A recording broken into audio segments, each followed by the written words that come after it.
And from a passive investor perspective and building that generational wealth, how should they think about positioning the investments for long-term growth and long-term hold? Yeah, that's a very good question, actually, because that's the biggest benefit in real estate, the depreciation, the tax money that you get back.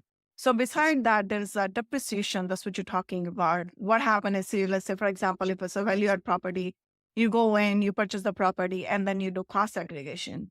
And cost segregation, just to simplify that, means you just take the whole building minus the land, and you just create the cost, you segregate, assign dollar value to each and everything, like for the carpeting, for the ceiling, for the fixtures, whatever, it's 3 to 5 years, whatever it's going to be. Accordingly, you just get the depreciation based off of that.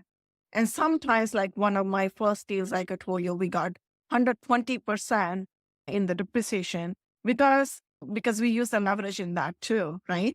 Because let's say the leverage is a loan that you're getting.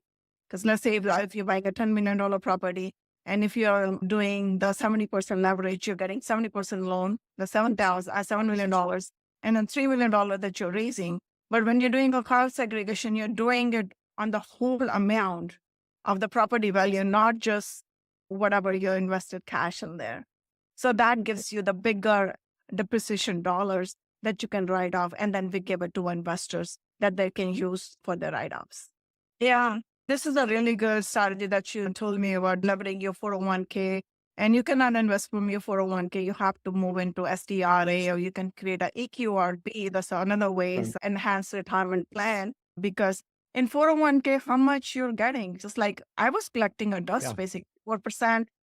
But if you take that and put in real estate, again, safer investment, proper due diligence, right partners, if you check all the boxes, you might be able to do much better than that.